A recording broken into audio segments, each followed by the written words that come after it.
Righty, let's get going. So thanks everyone for joining today, and apologies for the postponement from last week. But here we are today, another Fullstack R&D Tax webinar. So this topic is one that I get a lot of questions on after I do all my spiel. People always ask, what kind of records do you need to keep to be able to claim? Indeed, is it required? What are those requirements, and what sort of best practice can we keep to make sure that claiming is very easy and straightforward? We've put together the presentation today to go through all those questions and more. So as always, this is not specific tax advice. A lot of the content in today's presentation has been taken from the ATO website and the AusIndustry website. So it is very kind of general in nature, but if you have any more specific questions, then obviously we can provide specific answers on our engagement. That's me, Jack Dean. I'm the R&D Tax Manager here at Fullstack. Over 10 years experience assisting companies with R&D tax claims, and is the company. So we're a chartered accounting firm specializing in tech entrepreneurial startups in particular.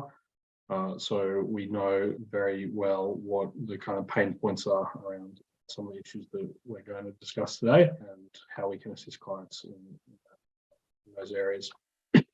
So just a little bit of housekeeping. You probably noticed that the webinar is being recorded, and so we'll provide the slides and the recording with you after. Please use the Q&A rather than the chat for questions, just a bit easier to keep track. Feel free to ask questions throughout the presentation. If they're relevant, then I will get to them, possibly as I'm talking, but certainly at the end. And so the agenda, I'm just going to do a very quick eligibility recap of the R&D Tax Incentive, and then the bulk will be focused on the kind of record keeping and documentation aspects. So why we need to do it, the compliance process and the various compliance risks involved, the types of evidence that you should be keeping, and finishing off with just some record keeping principles that you can take away and hopefully apply to your R&D claims. Tax basics and eligibility. So I'm just really going to race through these. There is quite a lot of content in these slides, but we've just included for your reference afterwards, but not going to go into any particular detail. So R&D tax is a very useful tool for startups to be able to stretch their development further and commercialize sooner. So primarily, when I'm doing these presentations, I primarily talk about the refundable 43.5% tax offset for smaller companies under $20 million in aggregated turnover. You can get those fairly substantial 43.5% refund, cash refunds of your R&D expenditure. Everything kind of revolves around what we call core R&D activities.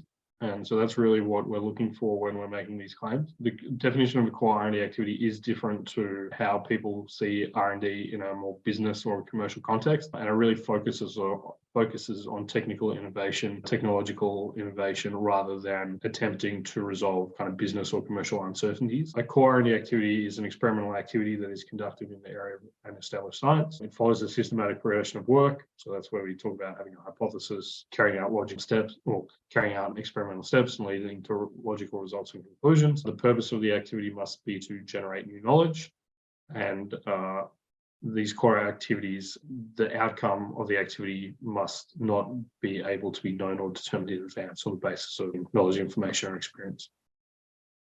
And there are some other requirements. So we're talking about Australian-based activities. So there is a location test. It is people physically located in Australia at the time that those R&D activities are being conducted. You must spend at least $20,000 per year to be able to claim. You can only claim activities conducted for you, being the claiming entity. So if you're doing things under a subcontract for someone else, then they will be the claimant rather than yourself. You need a company generally, and you ultimately have to bear the financial risk, so paying for those activities and not being reimbursed. So types of expenditure, contractors' salary and wages are generally the most substantial areas of expenditure. You can also claim declining value. Contract costs to research service providers are also potentially overheads like rent, electricity, premises that you are working in. Also, obviously, supplies and materials that are purchased for use in the R&D activities. Payments to associates, so that's you can only claim payments to associates or amounts incurred to associates in the year that they were paid. So be sure to pay your co-founders and things like that. There are also some excluded core R&D activities. This is not the full list. This is just a selection that's most relevant to the kind of audience that I generally talk to. So there's a few that I'm not going to go into, but they're for your future reference. So a really important part of claiming R&D is classifying your R&D activities. So you can have projects with multiple core activities, multiple supporting activities. Generally, you don't want to be too high and just claim everything. You really need to break it down and apply the definition of core and supporting activities to each kind of area of work that you're doing. So what is the need to keep documentation for the purposes of R&D tax incentive? Just as a bit of background, the actual claiming process is retrospective generally. So you conduct your activity through the year, and then after the end of the financial year, you fill out an application form that is lodged. You receive a registration number that says you have registered these activities that are in your application form. And then if you use that registration number in the R&D tax schedule, which is a part of the company tax return, you will, in most cases, if you follow that process, your activities will be registered and your claim will be processed. So you receive a refund or adjustment to the tax position. Now, because it is a self-assessment process initially, that does not mean that you're actually or that your activities are eligible or the expenditure is eligible. It just means that you've submitted the forms before the lodgement dates and you're a company and things like that. So you're able to claim. So even getting that refund is not necessarily an approval from the government that you are doing eligible R&D. It means that your activities are registered and therefore you can claim those as part of your company tax return. So any audit or review activity will generally come maybe 2, 3, 4, 5 years after you've made a claim. And if that's the point, that's the point where you will have to provide additional evidence to substantiate your claims. So the application form is, you don't provide any source documentation at that point. It's just a kind of a narrative summary of what you have done in the year and what you plan to do. Similarly, the tax schedule does not contain invoices and contracts and things like that. It just contains some high-level figures relating to various cost categories. Any of that compliance activity will generally come, as I said, potentially years after you made a claim. It's also worth noting that there is no safe harbor under the R&D tax incentive for using a tax agent or an R&D tax consultant. For some other areas like submission of a company tax return, you can rely on a tax agent in certain claims that you've made there. And if something goes wrong, then you can say, I've relied on them so I can get the safe harbor, and that may reduce penalties and things like that. No such thing exists for the R&D tax incentive. So really important to make sure that your claims are correct and that you keep evidence to substantiate those claims if required. So I've touched on some of these. Why is it good to keep good documentation? Obviously, it will reduce those compliance costs, so in the short and long term. So if you are a bit more prospective in your approach rather than being retrospective, then the year-on-year claiming process is generally easier and quicker. Also, in the long term, if your claim is denied, then obviously you will have to pay back you might have to pay back those funds. Those future or those long-term compliance costs can be reduced by keeping good records. The ATO and AusIndustry, they have an attitude that if you can't provide evidence of doing something, then it didn't happen, right? So if they say, explain to us how you determined the outcome was unknown or could not be determined in advance, and you say, we can't, then that's when they're going to find again and potentially make you repay those funds. Doing a bit of work on the way through can actually increase the claim value because it means that you can be more sure of your claims. If you have, for example, if you keep more granular timesheets that show the actual cost of those or the actual time incurred on those activities, then maybe you can be not a bit more aggressive in your approach, but you can claim the actual correct amount rather than saying we didn't keep those records. Maybe let's just leave it. Let's not include that person because we actually don't know how, we actually don't know how much time they spent on the R&D activities for the year. That obviously can assist with the forecasting and trying to access other opportunities like R&D finance, things like that as well. If you keep those good real-time records. It also mitigates key person and key contractor risk, kind of looping back to that first point there. If you are relying on a contractor to provide information and they're no longer there or the relationship broke down or something like that, then obviously there is a risk there in being able to substantiate your claims. A little bit about the process. So just mostly focusing on AusIndustry for this in the specifics here. The ATO has a similar process, but I find the technical record keeping is generally, there's more scope for there's more room for improvement at that level. So the AusIndustry approach, when they get submissions or when they're doing initial compliance activities, then they will have a look at your form. and then on the basis of the information in there, the quality of the material, then they will put you into one of three categories. The green one there is where most people go in terms of it seems like they're claiming correctly, and AusIndustry can see that they are claiming correctly. There's really no kind of next step there. The middle, the yellow there, is trying to get it right. So people that are trying to do the right thing but need a little bit of help. So they have tailored guidance for those kinds of companies. And then the red up there is the few companies that have claimed or are claiming and are not eligible. And then so obviously they're the ones that are going to be targeted. Generally, the size of the claim as well has some impact on the kind of compliance activities. So very small claims are less likely, everything else being equal, to get compliance activity compared to someone spending $10 million, $100 million a year on R&D. Industry user journey, so there's a few just examples of guidance there. There may be, so generally you will receive a registration number, and then compliance activity will come after. In some circumstances, they may do a pre-registration check and say, hey, we've identified this issue, we suggest you fix it, and maybe you amend or relodge, or perhaps, okay, we're going to let you slide this year because it's your first year, but here are some tips for improving the claim next year. I've just got a question that has come in, and I will address that towards the end. So thank you for that. Please pop in those questions. I am seeing them, but I'll not necessarily address them in real time.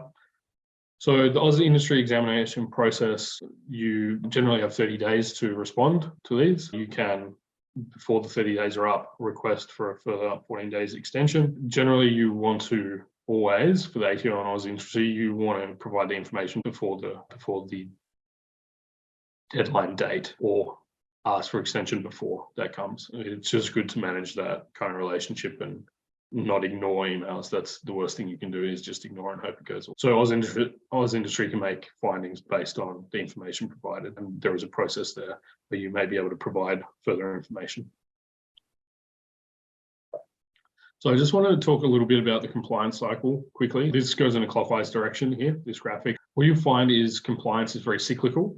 So at some stages there will be a lot of compliance and compliance activity going on, and at some stages there won't be much.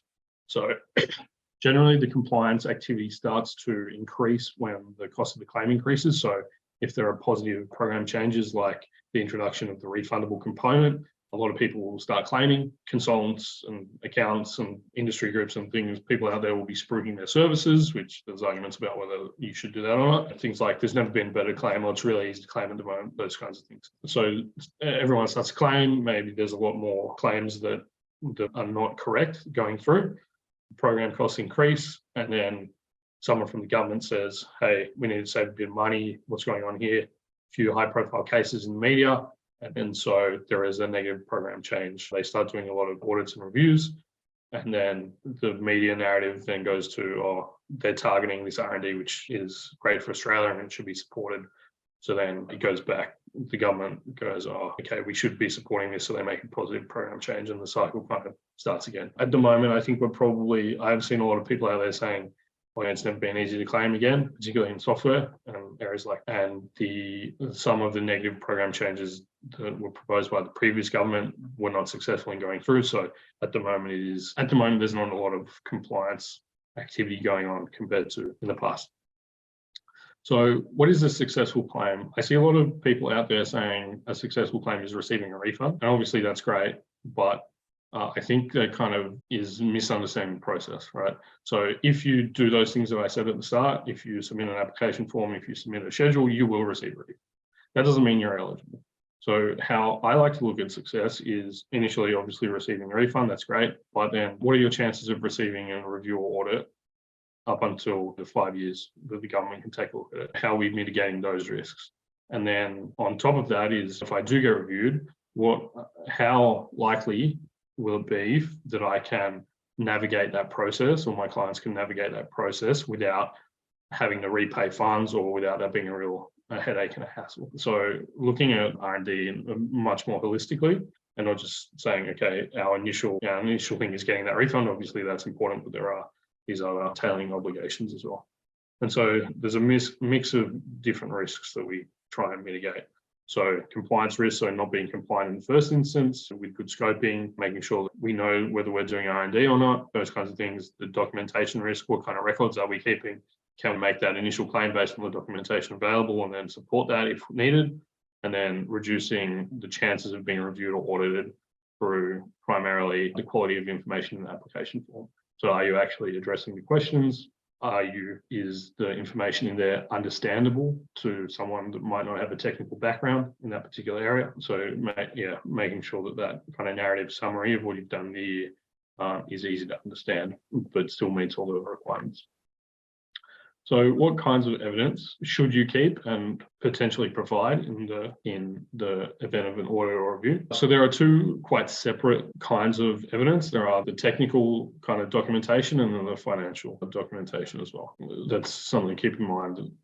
At this stage, there are two separate audit/review processes. There's the technical side and there's the financial side. I believe the government is currently looking at that, how they can be more aligned, but at the moment it is very one or the other, or potentially both. So these next 4 or 5 slides are quite wordy. It's just a list of examples of documentation that you can keep. This is based on the AusIndustry Guide to Interpretation and the software guide, the newer software guide. So I'm not going to go through all these in detail, but I've included these as a reference for everyone here. There are various areas where you might need to provide evidence at a technical level. How did you determine that the outcome of the activity could not have been known or determined in advance?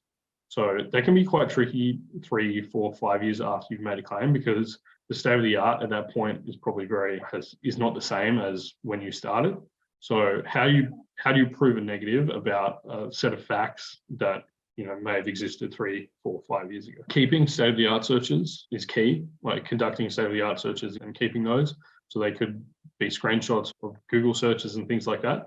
That is one of the first things that an assessor might do, is they might type name or some keywords from your technology into a search engine and see what comes up.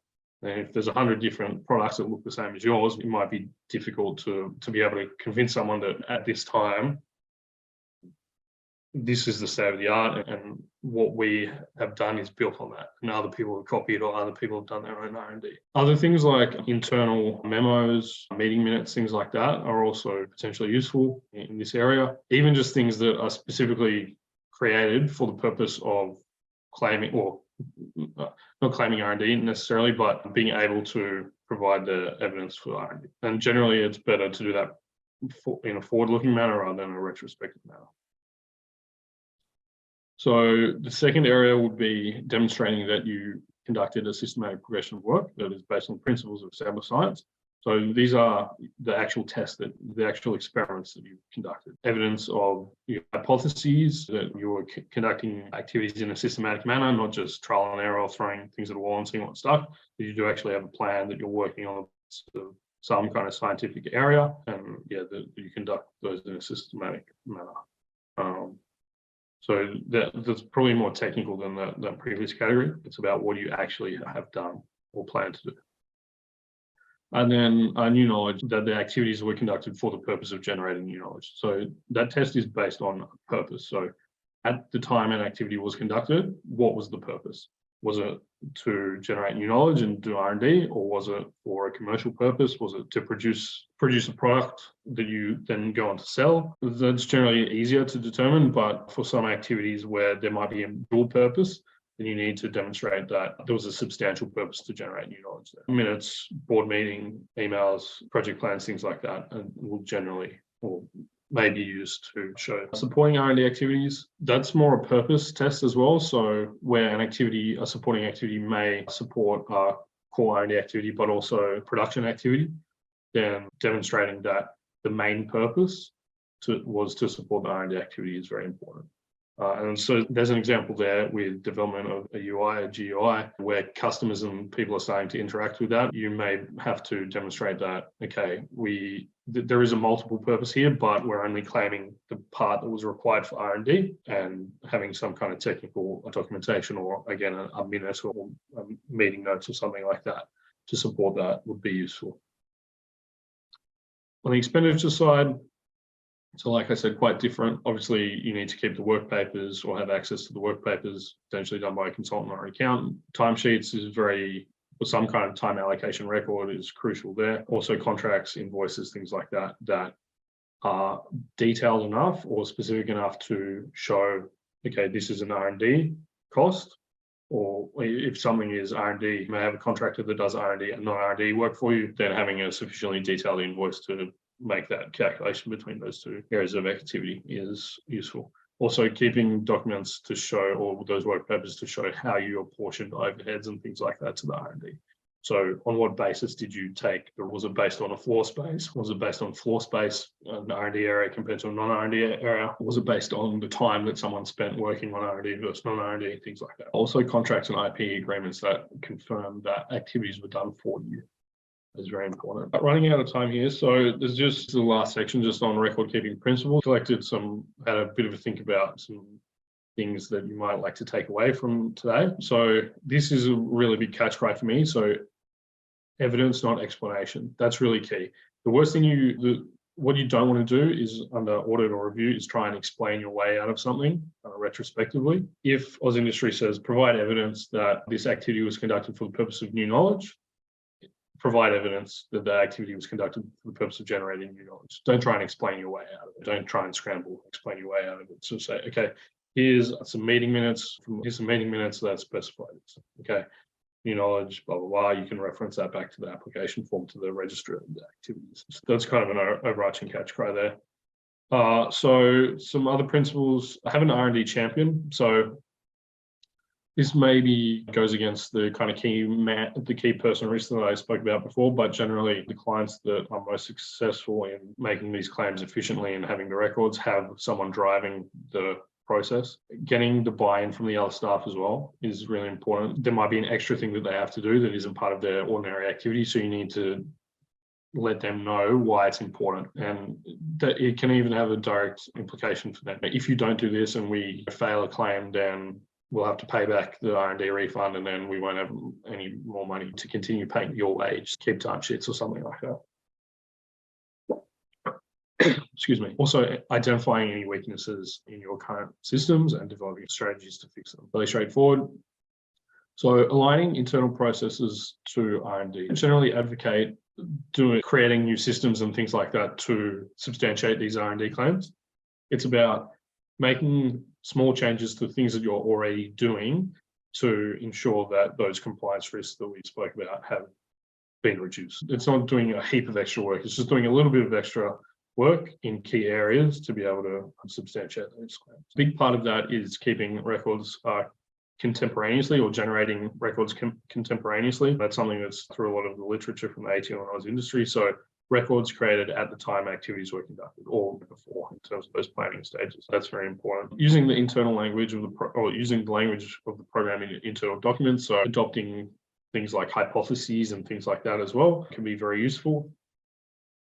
And then also conducting regular R&D meetings or using R&D to existing meetings. These kinds of things as well, you may be able to claim them if you have an R&D meeting that's discussing the progress of the R&D that also happens to assist you in R&D compliance. If the purpose is to support the R&D in terms of actually conducting those activities, if you record that time, that your 4 employees are sitting around the table talking about it, then, well, you may be able to claim it as well. So there are ways to kind of absorb this cost in terms of increasing the size of your claim. And just the third and final one here is just aligning technical and financial records. I often see a company or companies where they are keeping some kind of time tracking, but it might be at a project level rather than at an activity level. That might be right if the whole project is eligible, but there are often parts of that project that might not be eligible, so therefore they should be excluded. How do you do that efficiently and quickly and correctly for this compliance process? Having more detail on invoices and contracts and things like that can also facilitate easier and more accurate calculations. In that example, if I'm a contractor and I'm doing R&D and non-R&D activities, having that breakdown on an invoice is very important, so you can calculate the actual cost of those activities. The ATO is not interested in you being conservative. They're interested in that you have taken reasonable care to calculate the actual cost of those activities. So just saying, oh, we just took a conservative estimate doesn't really fly. So keep that in mind. So that brings us to the end of the presentation. This is just a bit of an overview about all the services we provide. So obviously the R&D tax and grants side, more general accounting, bookkeeping, tax planning. Like I said at the start, we're very focused on tech, entrepreneurs, startups. We're very well placed to provide those kinds of services. That brings us to, we've gone a little bit over. So if anyone has any questions, please feel free to pop those in the chat now. Thank you everyone for joining, and apologies again for the postponement, but hopefully you got something out of that. Hopefully you learned something, and look out for this presentation. As I said, we will send out the slides for your reference in the video, so you'll be able to have a look at that. And my contact details are also on the next page. You can feel free to email any further questions through. If you want to talk about your specifics, then you can set up a meeting as well. So we have links to all our calendars there. Q&A. So Cameron, is there any guidance on how granular the core and supporting activity should be?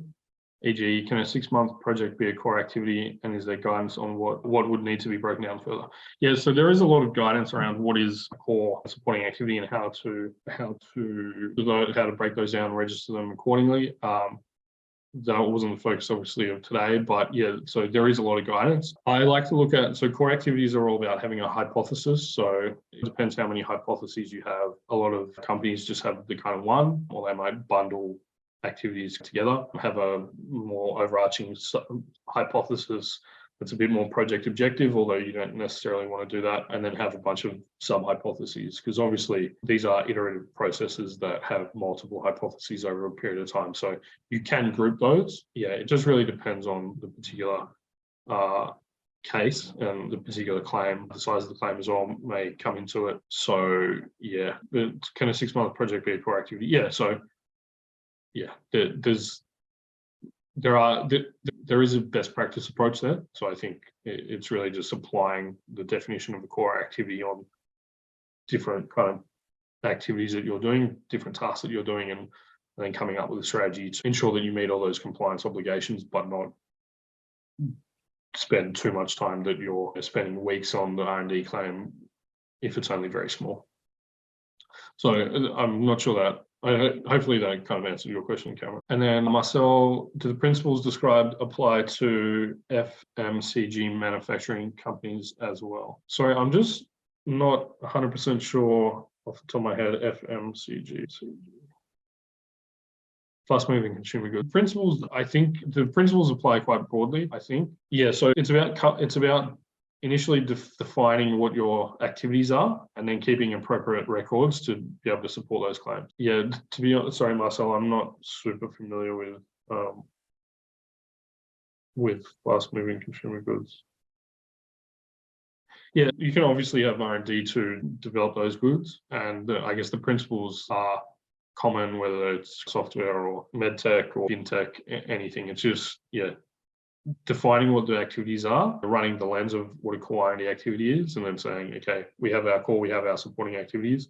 Do we have the information to make that initial claim? And then if required, do we have further information to substantiate those claims? There are templates. So we have internal templates that if we're engaged with companies, then we're obviously happy to provide. There are other templates that you can probably grab off the internet around state-of-the-art search templates, project plans, timesheets, things like that, obviously. But yeah, and any tax consultant, R&D tax consultant, I think would have templates that they would provide to their clients. And yeah, so there are generic templates, but also ones that once we kind of start getting in the process, that might become a bit more tailored over time.